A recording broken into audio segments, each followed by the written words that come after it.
میں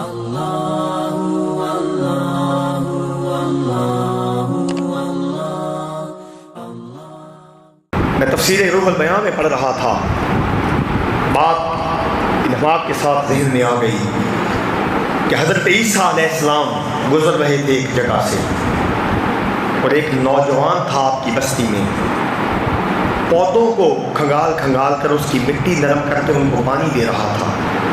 حضرت عیسیٰ جو گزرے تو خوشی سے کھڑا ہو گیا، کہنے لگا نبی اللہ آج مجھے یہ دعا دے کے جائیں کہ اللہ مجھے اپنے عشق کا جام پلا دے۔ حضرت موسیٰ بھی عیسیٰ بھی لہر میں تھے، آپ نے ہاتھ اٹھا دیے کہ مولا اگر یہ تیرے عشق کا جام پینا چاہتا ہے تو پلا دے۔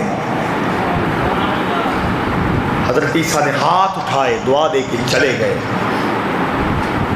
کچھ عرصہ بعد پھر واپس آئے، اس بستی سے جو گزرے تو لوگوں سے پوچھا اس بندے کا کیا حال ہے، کدھر ہے؟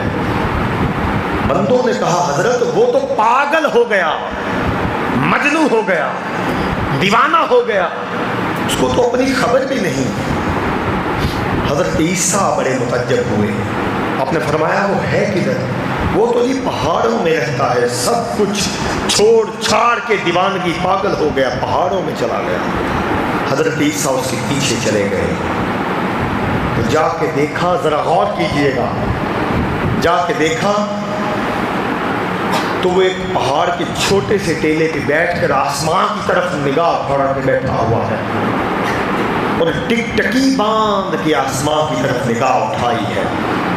حضرت موسیٰ نے اس کو آواز دی، نہیں بولا۔ حضرت عیسیٰ نے پھر آواز دی، نہیں بولا۔ جب تیسری بار آواز دی وہ تو نہ بولا، یار کی طرف سے آواز آ گئی۔ اللہ رب العزت نے فرمایا عیسیٰ اسے مت بلا، اسے مت بلا، جسے ہم اپنے عشق کا جام پلا دیں وہ زمانے سے بے خبر ہو جاتا ہے، اور اگر اب تو لا کے اس کو آرے کے ساتھ کاٹ بھی دے اس کو خبر نہیں، اس کو ہم نے اپنے عشق کی جام کی یہ انتہا بخش دی ہے۔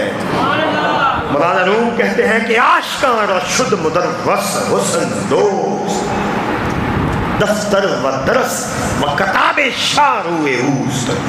آپ فرماتے ہیں لوگو عاشقوں کا مدرسہ، عاشقوں کا مدرسہ، عاشقوں کی کتاب، عاشقوں کا درس فقط یار کا مکھڑا ہوا کرتا ہے، فقط ماہی کا مکھڑا ہوتا ہے۔